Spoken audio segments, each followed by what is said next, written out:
Sa paglikha niya ng lahat ng bagay, dito niya ipinakita kung gaano niya tayo kamahal. Pero ang tao, hindi pa rin napahalagahan yung pagmamahal na yon. Kaya tinalikuran natin siya, nagkasala tayo sa Kanya. Sinukuan ba ng Diyos ang tao para maipaunawa ang Kanyang pagmamahal? Hindi.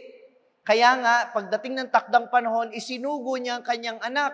Kaya nagpakilala ang Diyos bilang anak sa Panginoong Hesukristo. Ipinakita ni Jesus sa pamamagitan ng Kanyang salita at gawa kung anong ibig sabihin ng pagmamahal ng Diyos. Kung hindi natin makita ito sa kalikasan na nilikha ng Diyos, pinakita ni Jesus ang pagmamahal ng Diyos sa makataong pamamaraan. Niyakap niya yung mga makasalanan, hinipo niya yung mga may sakit, nangusap siya ng mga salitang nagbibigay ng pag-asa. Ipinaramdam niya hanggang kamatayan sa krus na kaya tayong samahan ng Diyos hanggang sa huli. At nung siya'y muling mabuhay, bago siya umakyat sa langit, ano ang pangako ni Jesus? Isusugo ko sa inyo ang Espiritu Santo upang palagi ninyong maalala ang mga sinabi't ginawa ko, upang maunawaan ninyo ang lahat ng bagay na sinabi ko sa inyo. Yan ang ebanghelyo natin ngayon. At kapag naunawaan ninyo ang mga sinabi ko, pag naalala ninyo ang mga ginawa ko at sinabi ko, lagi ninyong mararamdaman na iniibig ko kayo.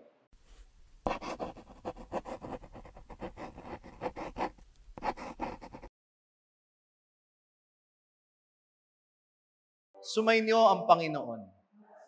Ang mabuting balita ng Panginoon ayon kay San Juan.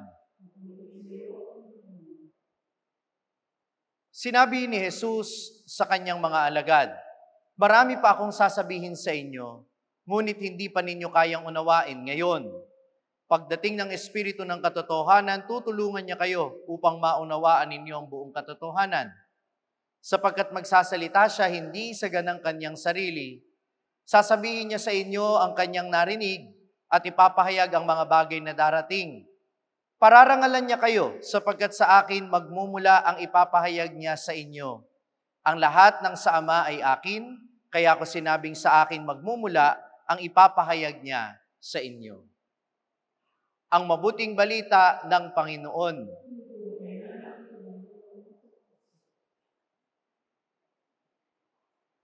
Magandang umaga po sa inyong lahat. Ang dakilang kapistahang ipinagdiriwang natin ngayon ay isang paanyaya na pagnilayan natin at sikapin nating unawain ang katotohanan ng ating pananampalataya na mayroong iisang Diyos na 3 persona. Yun ang ibig sabihin ng Santissima Trinidad. At marami sa atin siguro sasabihin, wag na lang natin pag-usapan, Father, mahirap maintindihan. Dahil yan ay misteryo. Sabihin nyo nga po, misteryo. Ang ibig sabihin ba ng misteryo ay hindi maiintindihan? Totoong mahirap maunawaan, pero hindi ibig sabihin wala tayong maiintindihan. Dahil ang totoo'y niloob ng Diyos na magpakilala sa atin upang maunawaan natin siya nang sa gayoy lalong lumalim ang pananampalataya natin sa Kanya. At pangalawa, nung likhain tayo, binigyan tayo ng Diyos ng talino. Lahat tayo may talino. Amen? Naniniwala kayo doon? At hindi lang katalinuhan ang ibinigay sa atin. Nung binyagan tayo, ibinagkaloob sa atin ng Espiritu Santo na nagbibigay ng karunungan. Kaya lahat tayo ay binigyan ng Diyos ng kakayanang umunawa tungkol sa Kanyang pag-iral. Binigyan tayo ng Diyos ng kakayanan na siya'y ating kilalanin upang sa pagkilala natin sa Kanya, lalo natin siyang mahalin. Maiinsulto lalo ang Diyos kapag hindi natin binuksan ang ating isip at ang ating puso para siya'y patuloy nating makilala o para siya'y ating patuloy na unawain. Hindi gusto ng Diyos na tayo'y maging mga bulag na tagasunod o kaya naman ay mga panatiko na naniniwala sa mga bagay na hindi naman nila naiintindihan. Our faith is reasonable. And when we say that there is one God, 3 persons, we don't think of numbers. We think of its meaning. Hindi natin iniisip bakit naging 3 ang isa o bakit naging isa ang 3, kundi inuunawa natin kung ano ang kahulugan ng Kanyang pagkadiyos. iisang Diyos, tatlong persona. Inuulit ko, mauunawaan natin ang Diyos sapagkat siya'y nagpakilala. Titingnan lang natin ang banal na kasulatan. Makikita natin kung paano siya nagpakilala. Siya'y Diyos amang lumikha, kaya siya'y nagpakilala bilang amang manlilikha na naging simula ng lahat ng bagay. Bago niya likhain ng tao, nilikha muna niya ang lahat ng kailangan natin. Sapagkat yun ang ibig sabihin ng kanyang pagmamahal, na siya, ibinibigay niya muna lahat ng kailangan natin bago tayo nilikha dahil mahal tayo ng Diyos. Sa paglikha niya ng lahat ng bagay, dito niya ipinakita kung gaano niya tayo kamahal. Pero ang tao, hindi pa rin napahalagahan yung pagmamahal na yun. Kaya tinalikuran natin siya, nagkasala tayo sa Kanya. Sinukuan ba ng Diyos ang tao para maipaunawa ang Kanyang pagmamahal? Hindi. Kaya nga, pagdating ng takdang panahon, isinugo niya ang Kanyang anak. Kaya nagpakilala ang Diyos bilang anak sa Panginoong Hesukristo. Ipinakita ni Jesus sa pamamagitan ng Kanyang salita at gawa kung anong ibig sabihin ng pagmamahal ng Diyos. Kung hindi natin makita ito sa kalikasan na nilikha ng Diyos, pinakita ni Jesus ang pagmamahal ng Diyos sa makataong pamamaraan. Niyakap niya yung mga makasalanan, hinipo niya yung mga may sakit, nangusap siya ng mga salitang nagbibigay ng pag-asa. Ipinaramdam niya hanggang kamatayan sa krus na kaya tayong samahan ng Diyos hanggang sa huli.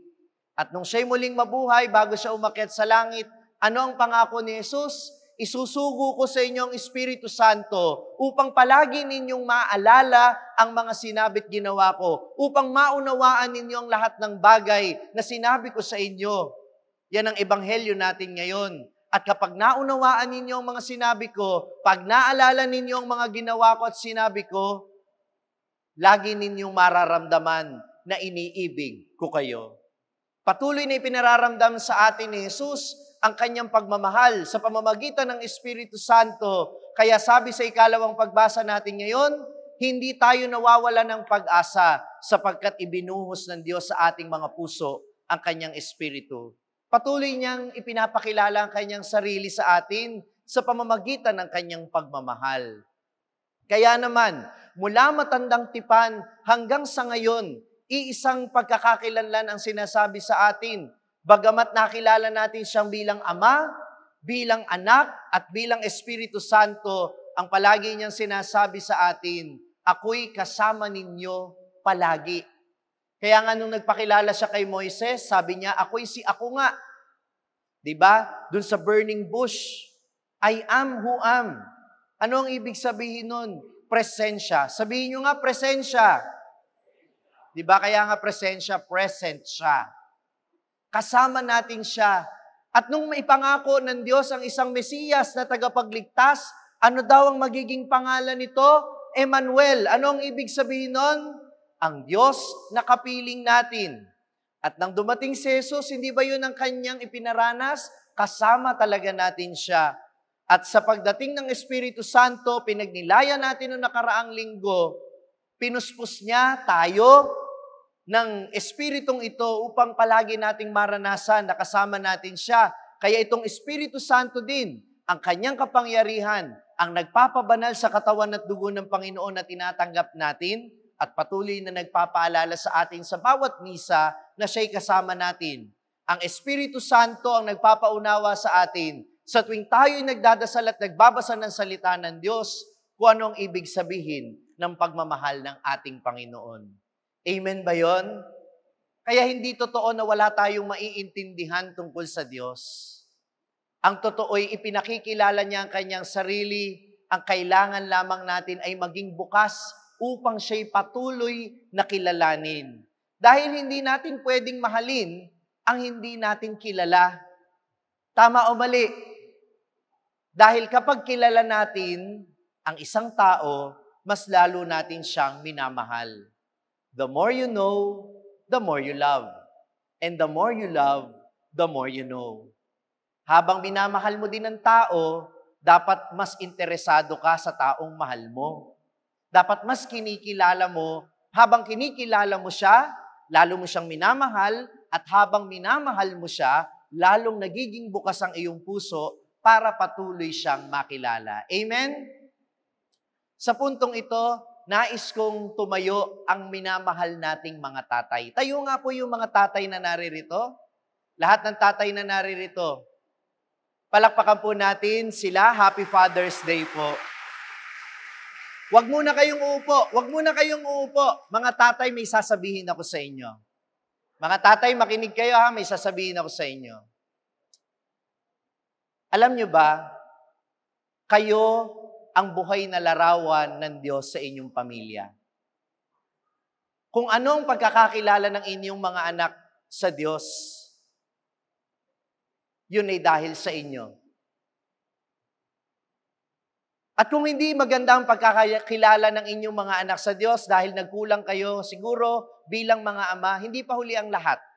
Gusto ko lang ipaalala sa inyo that you are there for your family not just to provide for their material needs.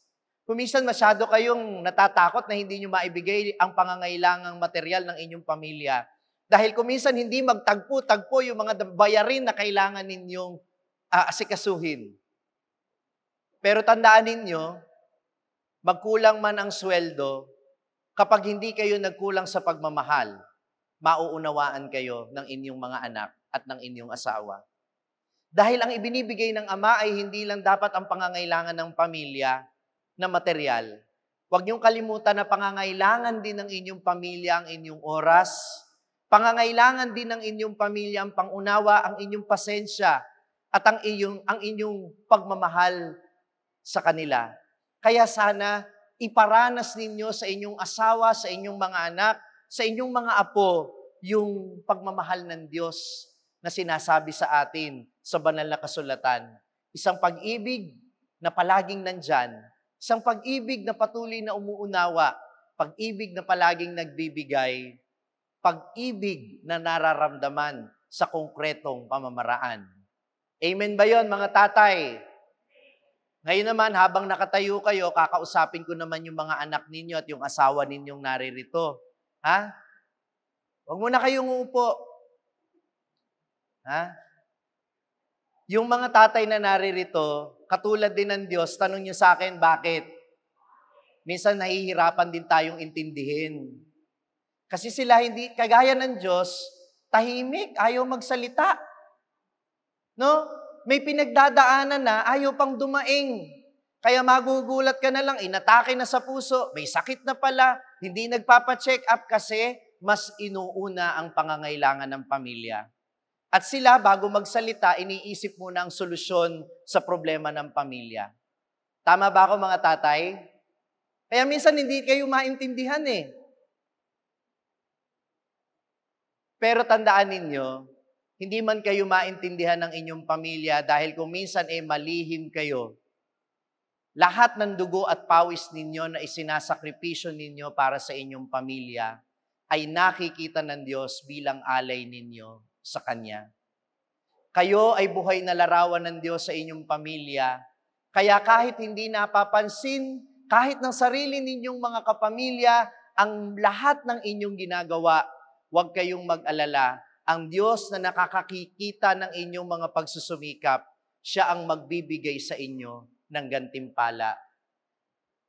Sa lahat ng mga tatay na naririto, Happy Father's Day po sa inyo. Muli, palakpakan po natin sila. Pwede na kayong maupo.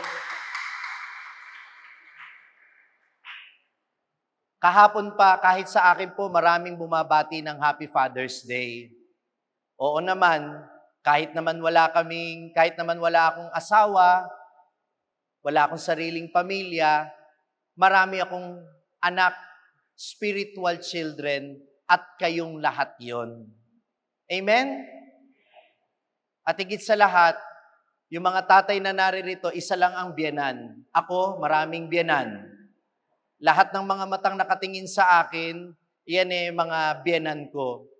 Pero, pwera biro, bilang ama sa simbahan, maraming beses din na nami-misinterpret ako. Maraming beses din na siguro iba ang pagtingin sa mga kilos o salita ko. Ako po'y natatawa. No? Very consistent. Sa lahat ng despedida ko, Mula Baliwag, Maysan, Bulacan-Bulacan, hanggang dito sa Baraswain. Napapansin ko lang, very consistent. Walang kahit isang nagsasabi na mabait ako. Wala. Kasi totoo yun. Alam ko namang hindi ako mabait dahil sa ating mga Pilipino, ang ibig sabihin ng mabait, may makita kang tama o mali, wala kang imik.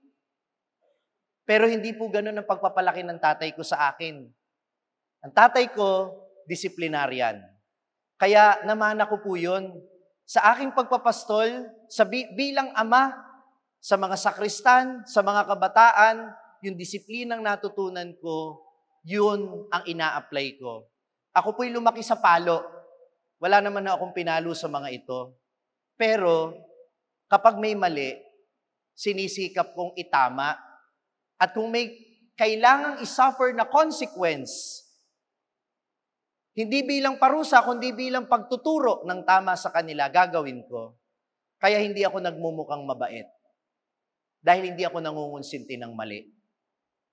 Dahil hindi ko hinahayaang maabuso yung pagiging mabait, kaya hindi na itatama yung pagkakamali. At okay lang yun. Tanong niyo sa akin, bakit?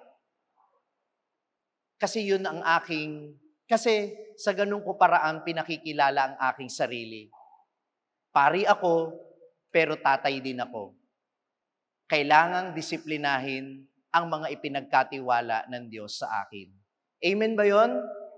Kaya sana po unawain nyo din kaming mga pari. Meron kaming mga pagkukulang kung minsan at patawad po. Pero sa lahat ng mga nakaka-appreciate, kahit na mga maliliit na efforts na ginagawa namin sa pagpapastol namin sa simbahan bilang mga ama dito sa ating parokya, maraming salamat sa inyong lahat. Tandaan ninyo, lahat ng katangian namin, maganda man o pangit, pag ipinapakita namin sa inyo, kapag nagpapakatotoo kami sa inyo, ito ay isang tanda na mahal namin kayo. Dahil pinagtitiwalaan namin kayo. Hindi totoong nagmamahal ang isang taong nagtatago ng kanyang pagkatao. Hindi.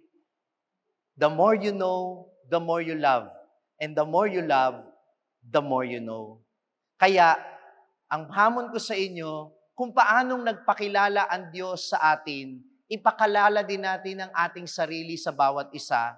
Mga tatay, mga nanay, mga anak, ipakilala ninyo ang inyong sarili sa bawat isa. At sana, tanggapin din natin ang bawat isa.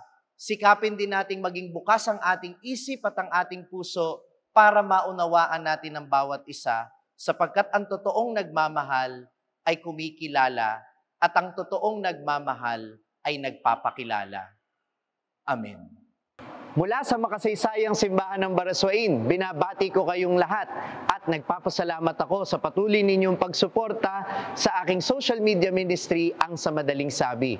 Ang aking mga pagninilay araw-araw ay maaari din po ninyong marinig sa #1 Catholic prayer app sa buong mundo, ang Hallow app. Alam nyo ba na maaari din ninyo itong i-download ng libre sa inyong Google Play Store at Apple App Store para manatili kayong updated sa mga pagninilay sa Ebanghelyo araw-araw. Gayun din naman, huwag niyong kalimutan na i-like at mag-subscribe sa aking social media platforms na makikita po ninyo dito sa ating screen para manatili kayong updated sa mga bagong contents. Maririnig din ninyo ang aking podcast sa Spotify.